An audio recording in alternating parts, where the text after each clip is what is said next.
Amanhã tem a prática do Ho'oponopono, então venham fazer a prática às 8 horas. E aí ele falou então para ela: estou apenas interessado em você e eu vi que você precisa beber mais água, o que será benéfico para sua asma. A energia da mulher mudou imediatamente, da culpa para a gratidão. Essa situação me afetou muito, porque percebi que eu estava silenciosamente julgando-a ao dizer para mim mesma: ela culpa os outros. E costumo ter vontade de me afastar das pessoas que têm essa atitude. O que o Dr. Hewlett fez foi pegar a energia negativa e transformá-la completamente em uma energia amorosa e positiva. Em seguida, retirei da bolsa a minha garrafinha de água mineral, apontando para a água do hotel. Eu disse para o Dr. Hewlett: a água daqui não é muito boa. O Dr. Hewlett retrucou: você se dá conta do que acaba de fazer? Quando ele disse isso, compreendi na mesma hora. Acabara de enviar vibrações negativas para a água. Uau! Uma vez mais, eu me senti grato por me conscientizar do que eu estava fazendo. Então é muito legal aqui, né? Porque a mulher que ficou reclamando, o Dr. Hewlett simplesmente pegou e disse para ela que ele estava interessado era nela, né? E falou para ela tomar mais água. E ela naturalmente mudou, né, o campo vibratório dela. E o Joey Vitale, por sua vez, falou que a água do hotel era ruim. Quantas vezes a gente faz isso, né? Sem se dar conta, a gente fala muitas vezes, se queixa muitas vezes de coisas ou pessoas, né? Ou até responsabiliza pessoas por coisas que são exclusivamente da nossa responsabilidade, né? Segundo o Ho'oponopono, tudo é nossa responsabilidade, nós que criamos tudo. Falando em água, eu vou tomar uma água. Tomem também uma aguinha. Todo mundo tem que beber bastante água, né? A gente precisa estar hidratando, se sabe fisicamente que hoje a gente precisa beber bem mais água do que se achava. A gente está passando por um processo, né? Por um momento no mundo, assim, que é importante que a gente vá tomando bastante água para ir limpando esse campo, purificando, assim, vai depois expelindo essas questões negativas, né? A água, ela precisa estar sempre fluindo no nosso corpo, né? Principalmente nós mulheres. A água, para quem tá aqui e não sabe, ele é o elemento ligado às emoções, né? Então, sempre que se a gente parar para pensar, nossas emoções sempre estão ligadas ao elemento água, né? Então a gente chora quando a gente está triste ou muito feliz, a gente pode fazer xixi de tanto rir ou de medo, né? A gente transpira às vezes de nervoso, né? Então a questão dessa nossa relação com a água e as emoções é muito, são coisas que estão sempre juntas, né?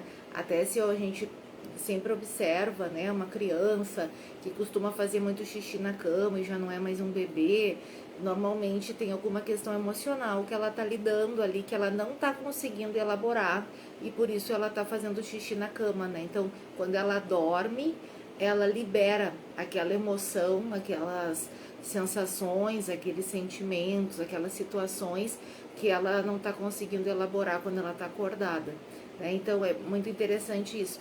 E no campo espiritual é bem importante também que a gente limpando, né, o nosso campo. E quando a gente faz a prática do Ho'oponopono, que amanhã a gente faz, também é bom ter uma aguinha perto. Giz a nossa água para a gente tomar durante a prática, depois da prática. E lembrando também de fazer a água solarizada azul todos os dias, né? Para a gente ter também essa água energizada que nos cura de várias coisas. A água energizada azul a gente pode usar para beber, para tomar banho, para fazer comida, para botar para os nossos pets. Então pode ser para tudo, assim, ela é uma água que traz muitos benefícios. Ele estava me dizendo que ele se purifica o tempo todo. Ou seja, quando essa mulher estava culpando o homem, o Dr. Hewlett perguntou a si mesmo: o que está acontecendo em mim que fez com que isso se manifestasse nela? Como posso ser 100% responsável? Ele envia sua energia para o divino e diz: obrigado, eu te amo, sinto muito. Ele ouviu o divino dizer: diga a ela para beber mais água. Então, quando está acontecendo, né, alguma coisa ao nosso redor que não seja agradável, pode ser diretamente com a gente ou com outra pessoa, né?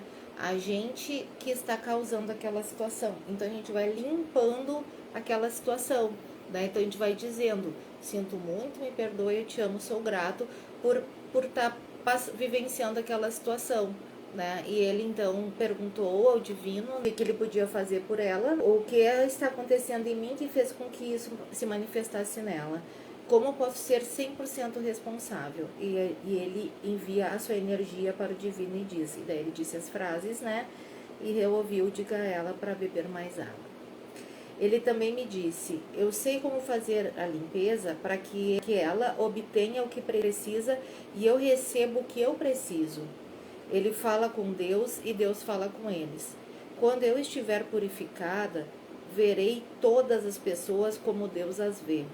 Perguntei ao Dr. Hewlett se poderia marcar uma consulta com ele, e ele respondeu que não, porque o divino lhe disse que eu já tinha um conhecimento interior. Essa foi uma bela informação.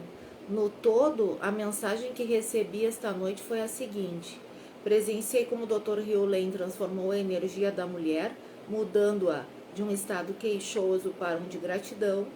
Percebi que eu estava julgando a mulher e a água. Compreendi o sistema que ele usa para se purificar e que todos devemos utilizá-lo, pois é extremamente poderoso. Aprendi que devo dizer obrigado e eu te amo com mais frequência. Comecei o jantar explicando espontaneamente como eu ouvira falar no misterioso terapeuta que curara toda uma ala de pacientes que sofriam de doenças mentais. A atenção de todos os presentes estava voltada para mim.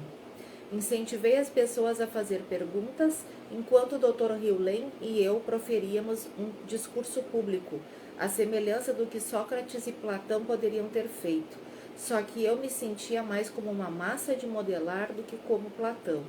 O Dr. Hewlett começou dizendo: as pessoas fazem perguntas como: bem, e as convicções, e as emoções, e isso, e aquilo. Eu não lido com essas coisas. Não lido com bobagens do tipo: como isso é possível? Mas vocês vão me fazer essas perguntas de modo que eu tenho que lidar com essas coisas. Mas é como quando eu estendo a mão e toco alguma coisa e me queimo, imediatamente afasto a mão. Assim, quando uma coisa acontece, até mesmo antes dela acontecer, eu já terei retirado a mão. É o que aconteceu antes de eu entrar nesta sala. Esta sala é sagrada. Antes de eu entrar, conversei com a sala. Perguntei qual era o seu nome, porque ela tem um nome. Em seguida, perguntei à sala: posso entrar na sala? Ela respondeu: tudo bem, você pode entrar. Mas vamos supor que a sala tivesse dito: não, você não presta. Desculpe a linguagem. Nesse caso, eu daria uma olhada em mim mesmo e faria o que fosse necessário para que, quando eu entrasse ouvindo a velha frase sobre os médicos: cura a ti mesmo. Assim, quero tomar medidas para que eu queira entrar curado, livre de problemas, pelo menos por um momento. Eu interrompi para preparar o terreno para todo mundo. Eu queria que todos soubessem quem era o Dr. Hewlett e por que estávamos lá. O que estávamos fazendo era espontâneo e desprovido de um padrão. Aconselhei a todos que relaxassem e permanecessem abertos. Com o Dr. Hewlett, nunca se sabe o que será dito ou feito. Ele perguntou a todos por que alguém contrairia câncer de mama. Ninguém soube responder, ele tampouco. Ele ressaltou que existem milhões de informações circulando em qualquer momento considerado, mas só temos consciência de talvez, no máximo, 20 informações de uma só vez. Esse era um tema recorrente para o Dr. Hewlett, mas era a essência da sua mensagem. Não temos a menor ideia. A ciência não tem certeza do que está acontecendo na nossa vida, explicou ele. Até mesmo a matemática não é clara por causa do zero. No final do livro Zero, de Charles Seife, este chega à seguinte conclusão: tudo o que os cientistas sabem é que o cosmos nasceu do nada e voltará ao nada de onde veio. O universo começa e termina com zero. O Dr. Hewlett prosseguiu dizendo: assim, levei o universo da minha mente de volta para o zero, onde não existe nenhuma informação. Ouvimos diferentes maneiras de dizer isso: vácuo, vazio, pureza. Não me importa como vocês o chamem. A minha mente retornou ao zero agora. Independentemente do que esteja surgindo, mesmo quando não estou nem mesmo consciente disso, o processo a respeito do qual vou falar é zerar, constante e incessantemente, para que eu possa estar no zero. Pude perceber que quase todas as pessoas estavam fascinadas pelo Dr. Hewlett, mas algumas ainda estavam como eu, no escuro. Mas o Dr. Hewlett prosseguiu dizendo: o que acontece é que a criação só pode ter lugar quando a nossa mente está em zero. E isso se chama inspiração. Em havaiano, essa inspiração se chama Ra. Assim, se você já esteve no Havaí, a palavra Ra significa inspiração. O Ai é água e I é divino. Ra-Uai é o alento e a água do divino. É isso que a palavra Ra-Uai significa. A palavra Havaí em si é um processo de limpeza, de modo que quando estou em qualquer lugar e faço uma verificação, digo, por exemplo, antes de entrar na sala: o que estou precisando purificar que eu não sei? Não tenho a menor ideia do que está acontecendo. Então, o que é? Desse modo, se eu aplicar um processo de limpeza chamada Havaí, ele obterá a informação das quais eu nem mesmo tenho consciência e me conduzirá de volta a zero. Somente em zero. É uma coisa que vocês precisam entender e que a mente só pode servir a dois amos, um de cada vez. Ou ela servirá ao seja o que for que está acontecendo na sua mente, ou servirá à inspiração. Essa outra coisa é chamada de memória. A noite estava ficando ainda mais fascinante. A partir desse ponto, o Dr. Hewlett aprofundou-se ainda mais. Essa inspiração vem da inteligência divina e ela está em você. Ela não está fora em algum lugar. Vocês não precisam ir a lugar nenhum. Vocês não precisam ir lá. Vocês não precisam procurar ninguém. A inspiração já está em você. O próximo nível aqui é chamado de superconsciente. É bastante simples. Os havaianos o chamam de Aumakua. Au significa através de todo o tempo e espaço. E Makua quer dizer Espírito Santo ou um Deus. O que significa que uma parte nossa é intemporal e uma parte nossa não tem limites. Essa nossa parte sabe exatamente o que está acontecendo. Temos então a mente consciente, que os havaianos chamam de Uhane. Depois temos o subconsciente, que os havaianos chamam de Unihipili. Desse modo, uma das coisas mais importantes é ter consciência da pergunta: quem sou eu? Assim, o que estamos dizendo, o que estou compartilhando com vocês, é que a sua identidade consiste nesses elementos da mente. Mas é importante que vocês saibam que essa mente está vazia. Assim, essa mente é zero. Então, quem são vocês? Vocês são um ser divino, isso é zero. Mas por que vocês iam querer ser zero? Quando vocês são zero, tudo está disponível, tudo. Então, agora isso significa que vocês são criados à imagem do divino. Vou ser claro com relação a isso, porque ouço certas coisas, mas quero que vocês sejam purificados pelo divino. Então, Vocês são criados à imagem do divino, o que significa que vocês foram criados vazios e infinitos em um dos lados da moeda. Assim que vocês se mostram dispostos a descartar o lixo e ficar vazios, a inspiração imediatamente preenche o seu ser, de modo que vocês ficam livres. Vocês nem mesmo precisam saber que estão livres, porque na maioria das vezes não o saberão. Onde está? Onde está? Fui purificado? Vamos lá. Diga-me, onde está? Eu me esforçarei mais. Na maior parte das vezes, vocês não saberão. A gente está lendo o livro Limite Zero, que é o livro que difundiu muito o Ho'oponopono para todo mundo. E esse livro explica muito como o Ho'oponopono funciona. E é o Ho'oponopono da identidade zero, como se chama, né? Que é o Ho'oponopono moderno, digamos assim, porque ele pode ser feito individualmente, pode ser feito sozinho, a gente pode fazer em grupo, como a gente faz nas terças-feiras aqui, mas a gente pode fazer sozinho e a gente não precisa de um kahuna. O kahuna é como se fosse o criador ali, né? Que antigamente precisava estar junto pro Ho'oponopono antigo, né? O tradicional, o kahuna tá junto e é feito em grupo. E aqui, o que o Dr. Hewlett fala, então, é que a gente precisa ir se limpando, né? O tempo inteiro ir limpando para a gente se esvaziar das memórias e das crenças limitantes. Que quando a gente vai se limpando das memórias e das crenças limitantes e tudo que está ao nosso redor, a gente fica aberto, né? A gente fica vazio para ser preenchido da inspiração, que é através do divino. Então, quando a gente vai acessando a inspiração, a gente vai também acessando as infinitas possibilidades que o universo tem.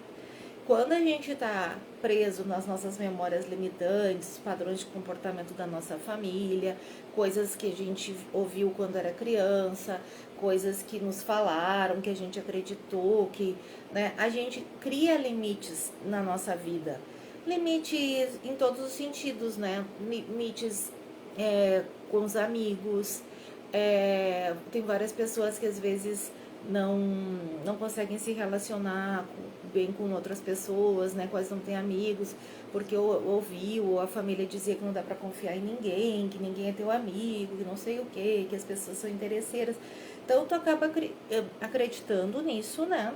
E aí tu realmente não consegue fazer amizades ou acaba, inclusive, atraindo pessoas que vão fortalecer esta crença, né? Então acaba atraindo pessoas realmente que vão te aproximar de ti por interesse, ou pessoas que não são legais, né? Pessoas falsas, enfim. Mas é tudo tu mesmo que tá criando, através das tuas memórias, através das tuas crenças limitantes, né?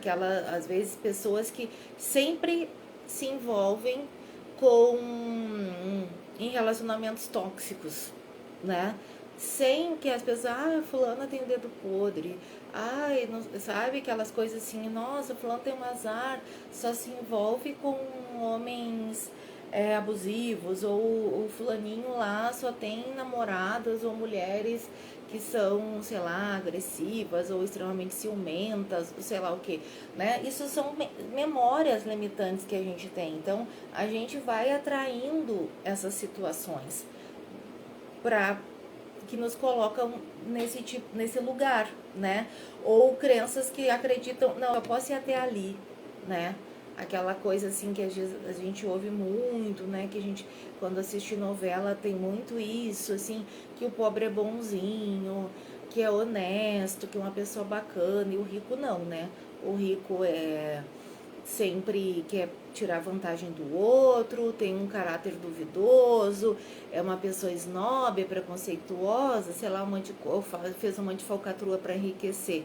Então essas crenças acabam nos trazendo crenças de escassez financeira, porque óbvio que ninguém quer ser um mau caráter, que ninguém quer ser desonesto, que tu quer ser uma pessoa que as pessoas gostem, que tu não quer, né? Então, a gente acaba criando essas crenças muitas vezes em relação ao dinheiro.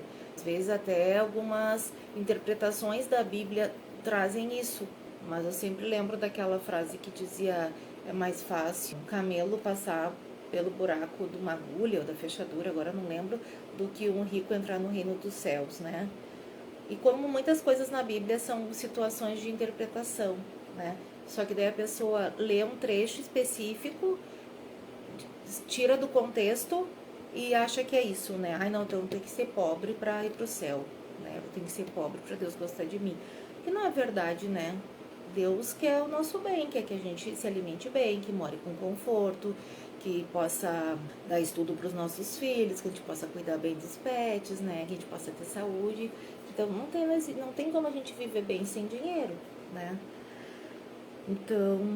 Então por isso que ele fala tanto dessa questão do zero, né? O zero é chegar no ponto que a gente não tem mais memórias e crenças limitantes. A gente está totalmente limpo dessas memórias e dessas crenças limitantes, né? Então é um objetivo. Então quanto mais a gente sinto muito, me perdoe, te amo, sou grato. Quanto mais a gente fala isso para situações que acontecem ao nosso redor, quanto mais a gente faz as práticas do Ho'oponopono, mais a gente vai limpando essas crenças. Quando o intelecto se vicia em ficar emperrado, ele fica ainda mais emperrado. É o que os havaianos denominam, desculpe-me a linguagem, kukai pa. Alguém aqui sabe o que kukai pa significa? Significa prisão de ventre intelectual. Uma pessoa perguntou: mas se eu tenho um problema com outra pessoa, você está dizendo que sou eu e não a outra pessoa que precisa ser corrigida? Se você tem um problema com alguém, então não é com essa pessoa. O Dr. Hewlett declarou: você está reagindo à memória que está aflorando. O seu problema é com essa memória, não com a outra pessoa. Isso é muito verdade, né, pessoal? Porque às vezes tem gente que... Vamos supor que tu tá num grupo, né? Aí alguém fala alguma coisa. Vão ter pessoas que não vão se importar com o que a pessoa falou. E outras já vão... Ai, tu viu o que a pessoa disse? Nossa, mas eu me ofendi com aquilo porque eu entendi que foi pra mim. Eu entendi que ela tá querendo dizer que... Aí já cria toda uma história na cabeça dela que às vezes nem é, né? E realmente não é a pessoa, é o que aquilo desperta em ti. Quando tu tá bem contigo mesma, realizado em vários aspectos, quando tá limpando essas memórias, a gente cada vez se abala menos com a reação do outro. Ah, o outro foi grosseiro, o outro foi mal educado, o outro não... sei lá, me decepcionou. A gente vai cada vez entendendo mais que são coisas dele e eu vou limpando em mim o que causou aquela situação ou por que eu me incomodei com aquela situação. Se vocês observarem, né, no dia a dia de vocês, tenho certeza que vocês vão perceber isso. Trabalhei com pessoas que odiavam o marido ou odiavam a esposa. Uma mulher certa vez me disse: estou pensando em ir para Nova York, porque lá terei melhores oportunidades. Em seguida, ouvi a divindade dizer: bem, aonde quer que ela vá, é isso que vai junto com ela. O Dr. Hewlett explicou então que quando alguém entra em contato com ele para fazer uma sessão de terapia, ele examina a si mesmo e não a pessoa que telefonou. Há pouco tempo, por exemplo, recebi um telefonema da filha de uma mulher de 92 anos. Ela disse: a minha mãe tem tido dores no quadril há várias semanas. Enquanto ela estava falando comigo, eu estava fazendo a seguinte pergunta à divindade: o que está acontecendo em mim que me fez causar a dor desta mulher? Em seguida, perguntei: como posso corrigir esse problema dentro de mim? Recebi as respostas para as minhas perguntas e fiz o que me foi indicado. Mais ou menos uma semana depois, a mulher voltou a me telefonar e disse: a minha mãe está se sentindo muito melhor agora. Isso não significa que o problema não se repita, porque frequentemente existem múltiplas causas para o que parece ser o mesmo problema.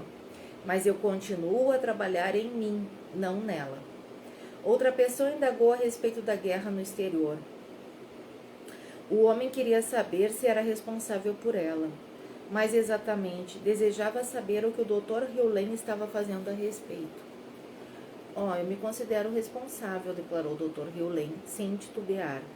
Faço a limpeza todos os dias, mas não posso dizer que vou fazer a limpeza e quero que isso seja resolvido. Somente Deus sabe o que pode acontecer. No entanto, estou fazendo a minha parte, que é fazer a limpeza, purificando hospitais, por exemplo. Não temos mais no Havaí uma unidade psiquiátrica hospitalar para pessoas que matam outras. Isso não existe. Eu fiz a minha parte da melhor maneira possível. Talvez, se eu estivesse feito uma limpeza ainda mais intensa, os resultados tivessem sido melhores. Sou humano e posso fazer o melhor que eu posso. Pude perceber que o Dr. Hewlett estava ficando cansado e senti que ele queria encerrar a noite. Foram momentos extraordinários para todos, mas houve uma continuação. Na manhã que se seguiu ao jantar e à palestra, várias pessoas tomaram juntas o café da manhã. Entre elas eu, o Dr. Hewlett, Elizabeth McCall, que é uma autora, e algumas outras. Sempre que estou perto do Dr. Hewlett, começo a ficar mais tranquilo interiormente. Talvez eu esteja sentindo o estado zero, talvez não, quem sabe. Mas em determinado ponto, tive a repentina inspiração de programar um evento de fim de semana e chamá-lo de O Fim de Semana da Manifestação. Não sei de onde surgiu essa ideia, pelo menos na ocasião eu não sabia. Agora eu sei que foi uma inspiração da divindade. No entanto, durante o café da manhã, ela me pareceu uma boa ideia que eu não desejava. Eu estava ocupado com projetos, viagens, promoções, competições de preparo físico e outras coisas. Eu não precisava de mais um item na lista de tarefas da minha programação. Tentei resistir à ideia. Decidi esperar para ver se ela simplesmente iria embora. Não foi. 3 dias depois, ela ainda estava na minha cabeça. O Dr. Hewlett me disse que se uma ideia ainda está presente, depois de várias limpezas, devemos agir em função dela. Assim, escrevi o que veio a ser o e-mail mais mal escrito de toda a minha vida e o enviei para o meu banco de dados de contatos. Para meu espanto, uma pessoa telefonou e se inscreveu no evento 3 minutos depois de eu ter enviado o e-mail. Ela deveria estar sentada diante do computador, praticamente esperando notícias minhas. As demais inscrições foram igualmente fáceis. Eu só queria 25 pessoas no evento. Eram as limitações que eu impusera a mim mesmo, simplesmente porque eu achava que seria mais fácil falar para 25 pessoas do que para 2.500. Ou seja, que ele já teve uma crença, né, que ele colocou um limite, né, ele limitou ali a margem. Além disso, eu nunca apresentara antes esse seminário. Na realidade, eu não tinha a menor ideia de como fazê-lo. Mencionei a minha inspiração e a minha preocupação ao Dr. Hewlett. O meu único conselho é que você não planeje nada, disse ele. Mas eu sempre planejo, expliquei. Eu redijo as minhas palestras, crio pontos de destaque, distribuo um resumo para a audiência. Eu me sinto melhor quando sei a direção que estou seguindo nas minhas palestras. Você se sentirá melhor quando deixar que o divino tome conta de você, replicou ele. Vamos fazer uma limpeza nisso. Quando ele disse isso, eu entendi que, como o assunto passou a fazer parte da experiência dele, era algo que ele também precisava purificar. Repetindo, tudo é compartilhado. A sua experiência é a minha experiência e vice-versa, quando temos consciência dela. Fiz o possível para não planejar o evento. Em determinado momento, entreguei os pontos e cedi ao meu medo, preparando o manual para entregar a todo mundo. No entanto, não o usei e não colei para ele e ninguém se importou. Comecei o evento dizendo, não tenho a menor ideia do que vou fazer neste evento. Todo mundo riu. Não, estou falando sério, declarei. Não tenho a menor ideia do que vou dizer. Todos riram de novo. Passei então a falar a respeito do Dr. Hewlett do Ho'oponopono e de como a afirmação "você cria a própria realidade" significa mais do que todos poderiam ter imaginado. Existe alguém na sua vida que vocês não gostam, expliquei. Foram vocês que criaram isso. Se vocês criam a sua realidade, então também criaram a da outra pessoa. O fim de semana foi maravilhoso. Mesmo hoje em dia, quando olho para a foto que tiramos do grupo naquele evento, sinto o amor que todos compartilhamos. Você pode ver a fotografia, ali tem o site para ver a foto. Mas isso foi apenas o início para mim. Eu ainda tinha muito a aprender. Para quem entrou depois, a gente está lendo este livro aqui, Limite Zero, que está explicando então o Ho'oponopono. A gente lê todas as segundas-feiras às 20 horas e nas terças-feiras a gente faz a prática do Ho'oponopono. Eu achei que era importante a gente fazer esse estudo, porque se a pessoa só quer praticar, não tem problema nenhum. Mas eu gosto de saber o que eu estou fazendo, eu gosto de entender o porquê que eu estou fazendo aquilo, né? E assim como eu, muitas pessoas também têm essa curiosidade, né? Então, por isso que a gente começou a fazer o estudo do livro. É muito longo o próximo capítulo, porque ele tem alguns relatos. Então, a gente vai ler um pouquinho, para não ficar nem muito cansativo hoje, nem muito cansativo na próxima semana, tá? Então, o próximo capítulo é na página, quem tem o livro, o próximo capítulo é na página 93 e se chama As Evidências. Você precisa ficar no escuro para produzir sua própria luz. Então, quem falou isso foi Debbie Ford. Então, o capítulo sempre inicia com uma frase de alguém. Então, começa agora o Joe Vitale, que sempre vai falando aqui, né? Que vai narrando o livro.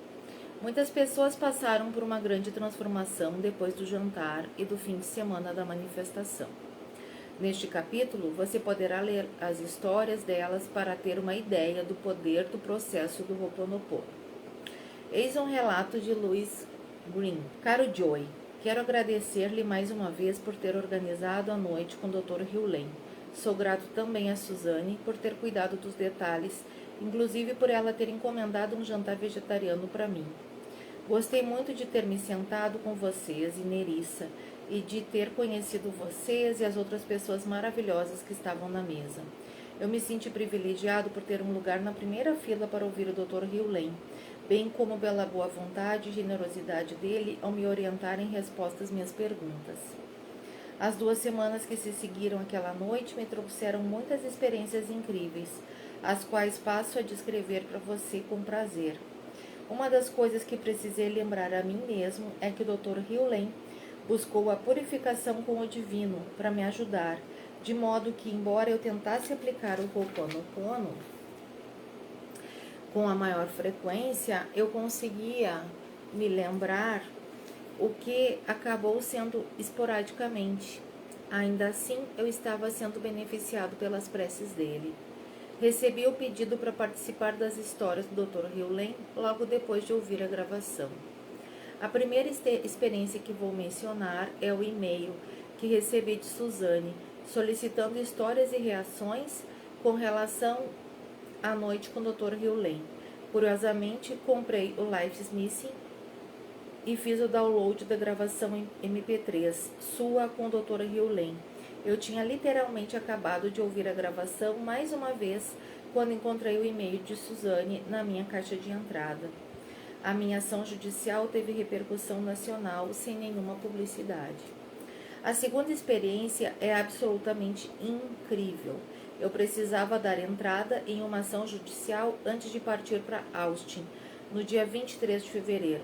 Não consegui preparar toda a documentação a tempo de chegar ao correio antes da minha partida, de modo que eu coloquei o envelope no correio no dia seguinte em uma agência do correio em Austin, 24 de fevereiro.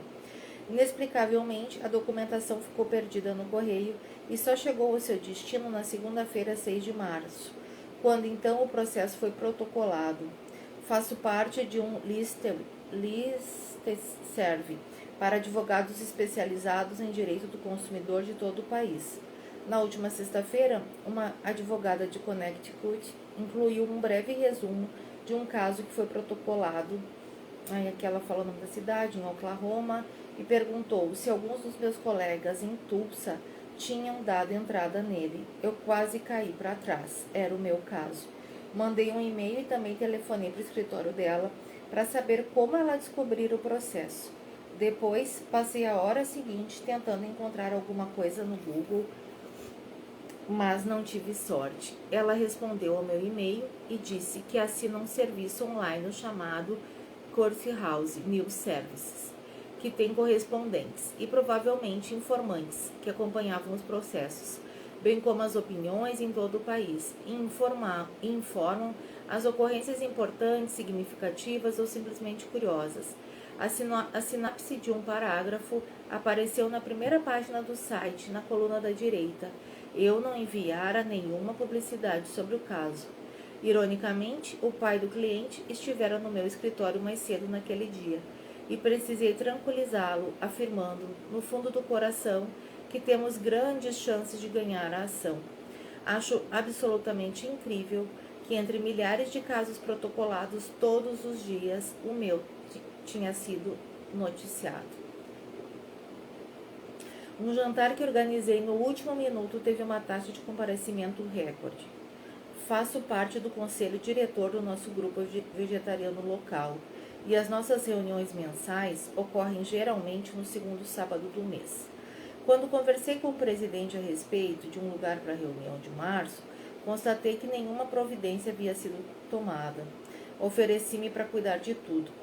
Na terça-feira, 28 de fevereiro, dirigi-me ao primeiro restaurante da minha lista e descobri que a proprietária estava fora da cidade e só voltaria na sexta-feira, 3 de março, mas que deixaria uma mensagem para que ela me telefonasse assim que voltasse. Isso não daria certo. No dia seguinte, quarta-feira, 1º de março, fui até um restaurante tailandês, que tinha sido inaugurado havia poucos meses. Conversei com o gerente e perguntei se eles poderiam preparar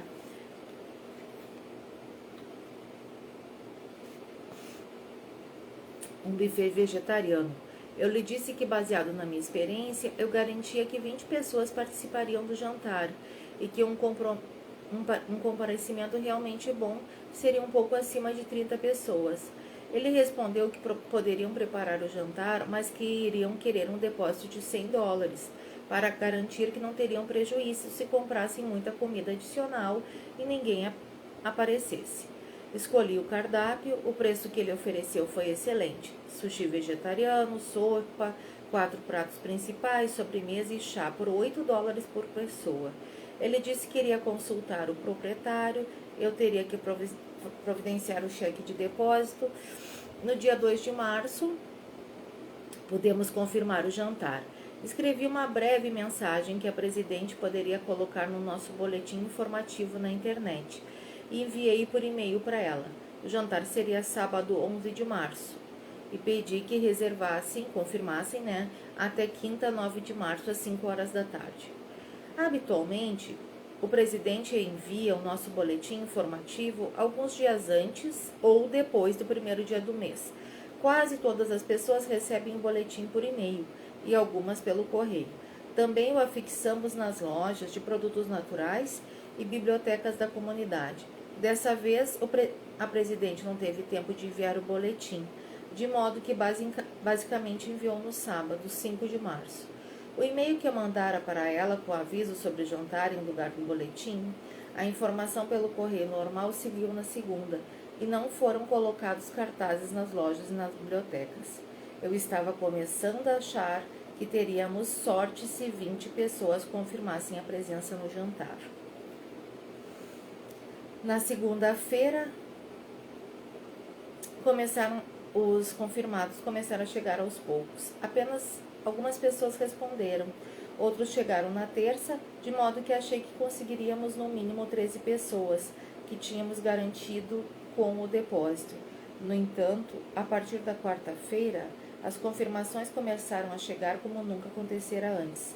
No final do dia, já tínhamos 37 confirmações. Ocorreu-me que poderíamos enfrentar um tipo de problema diferente, de modo que telefonei para o gerente e perguntei a ele qual era a capacidade do restaurante. Ele respondeu que eram 65 lugares. As respostas continuaram a chegar na quinta e quando atingimos o prazo final, estávamos com 55 pessoas confirmadas. Não produzi muito naquele dia no trabalho porque estava agitado demais, concentrado em checar o meu e-mail a cada poucos minutos. Fator de atração. Telefonei para o gerente e perguntei se o restaurante poderia preparar o jantar para todas essas pessoas. E ele respondeu: claro que sim. Tenho aula de cabala às quintas-feiras à noite, por isso só cheguei em casa depois das 9. Cheguei à secretaria e os e-mails e descobri que mais reservas tinham sido feitas. O número de pessoas subiu para 67. Comecei a pensar seriamente no que fazer com aquele excedente.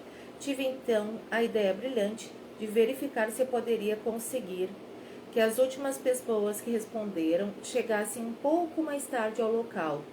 Mais respostas chegaram na sexta e no sábado. Atingimos um número incrível de 75 confirmações. O evento foi um absoluto sucesso. Nem todo mundo que fez a reserva compareceu, e algumas pessoas que não tinham feito a reserva apareceram na hora. Típico. A energia do restaurante era incrível.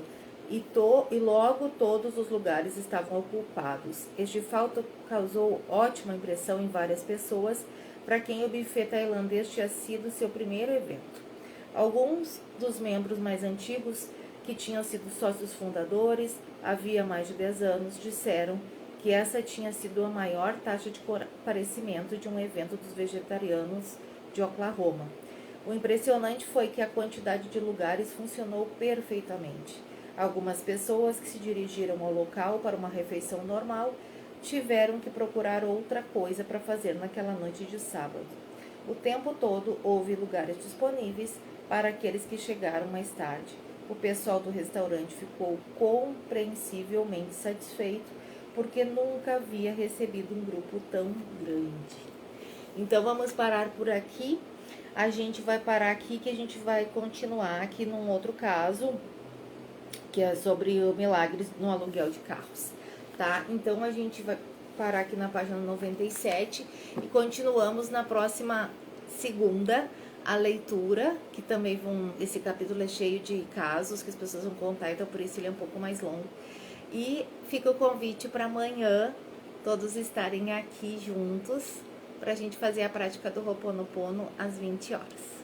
Uma ótima noite para vocês. Gratidão por estarem aqui comigo e até amanhã.